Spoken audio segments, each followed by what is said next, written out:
Kanalıma hoş geldiniz. Bugün sizlere yaz ayında orkidelere nasıl gübre verilir ve çiçeksiz orkideleri çiçeklendirmek için neler yapmamız gerektiğinden bahsedeceğim. Bu gördüğünüz orkidelerim ilkbahar ayında çiçeklenmeye başlayan orkideler. Bildiğiniz üzere orkideler yılda 2 kere çiçek açar. Bir ilkbahar ayında, diğeri de sonbahar ayında. İlkbahar ayında hava değişimi ve vermiş olduğum gübreler ile bol bol çiçek dalı çıkarıp tomurcuklanan orkidelerim şimdi yaz ayına artık çiçeklerini açmış olarak girecekler. Sizler de orkidelerinizin hem çiçek açması için hem de orkideleriniz tomurcuk çıkardıktan sonra sararıp dökülmeden özellikle çiçeğe dönebilmesi için birazdan vereceğim gübreyi mutlaka deneyin. Bugün özellikle orkidelere yeşil çay kullanacağım ve yeşil çaydan güçlü bir gübre hazırlayacağız. Yeşil çay önemli bir antioksidan barındırır.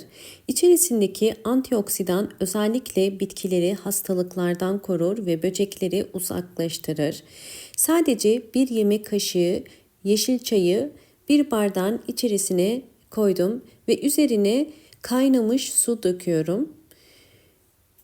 Toplam olarak 200 mililitre kaynar suyu bir yemek kaşığı çayın üzerine koydum ve bu şekilde yarım saat bekleteceğim.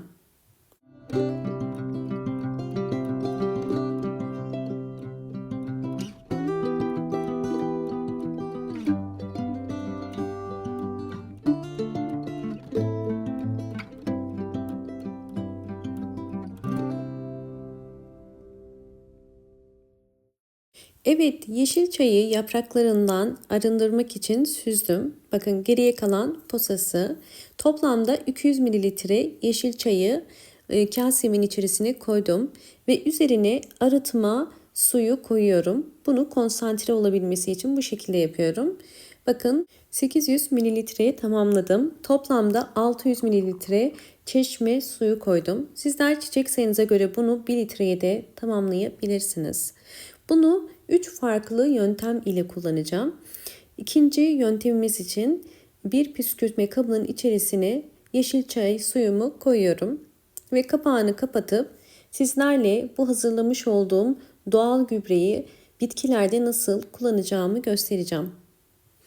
Birinci metotta özellikle orkide yapraklarını canlandırmak, orkidelerinizin çiçek dalı çıkarmasını kolaylaştırmak için direkt sıvı bitki besini olarak veriyorum. Ve her bir saksıya 5 yemek kaşığı kadar vereceğim.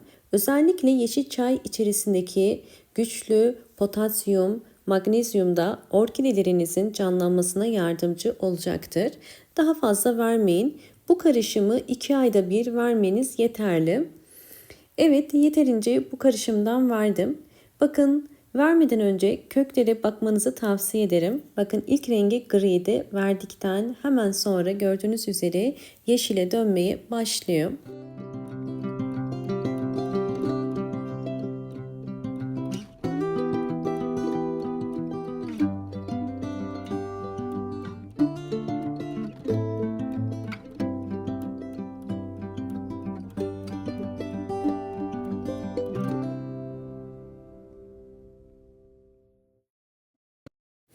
Ve şimdi sizlere ikinci metodumu da göstermek istiyorum. Bu metotta bu hazırlamış olduğum karışımı direkt orkide yapraklarına döküyorum. Orkide yapraklarında görünen ya da görünmeyen birçok hastalık ya da böcek olabilir.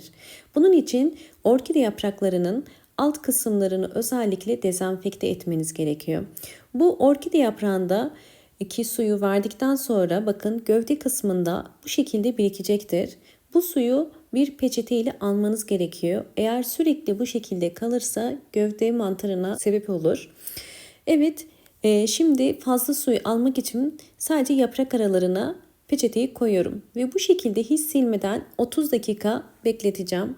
Sizlere özellikle sıktıktan hemen sonra bakın orkidemdeki bir örümceği de göstermek istiyorum. Orkidemin yapraklarından bir böcek olduğu belliydi ve gördüğünüz üzere yeşil çay suyunu dökünce hemen ortaya çıktı. Yani bu yapraklardaki lekelere bu örümcek sebep olmuş.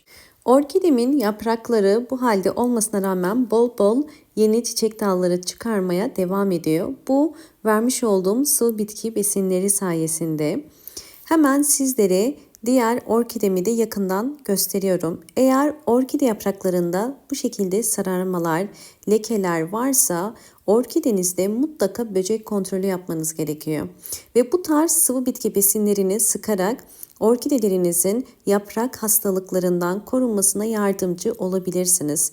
Çünkü yeşil çay gibi güçlü antioksidan barındıran sıvı bitki besinleri orkide yapraklarını canlandırır ve köklerini canlandırarak daha sağlıklı yaprak ve kök çıkarmasını sağlar.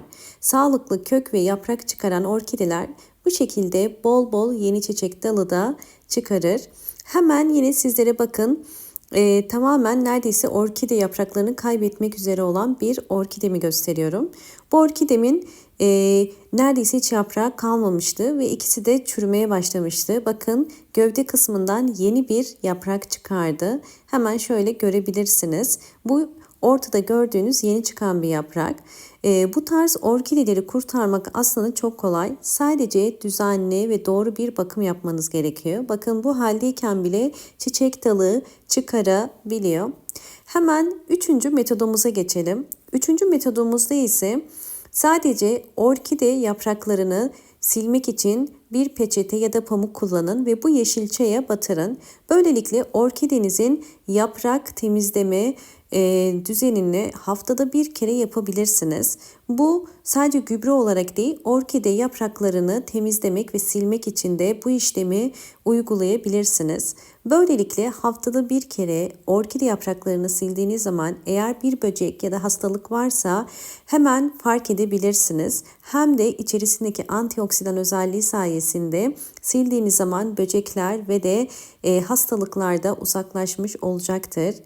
Ve gördüğünüz üzere bakın sildiğiniz zaman bu şekilde gayet canlı, sağlıklı ve parlak yapraklara sahip olacaktır. Bu orkidem gördüğünüz üzere bol bol çiçek de çıkarıyor.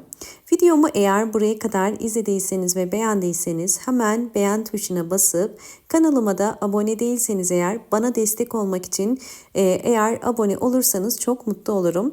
Videomu sevdiklerinizle paylaşarak daha fazla kişiye de ulaşmasına yardımcı olabilirsiniz. Orkidelerinizin sağlıklı, canlı yapraklara sahip olması mümkün. Sadece dikkat etmeniz gereken orkideyi yapraklarının belirli aralıklarla silmek ve yine belirli aralıklarla sıvı bitki besinlerini orkidelerinize vermeniz. Ve bu şekilde orkideleriniz gayet sağlıklı, canlı ve parlak yapraklara sahip olacaktır.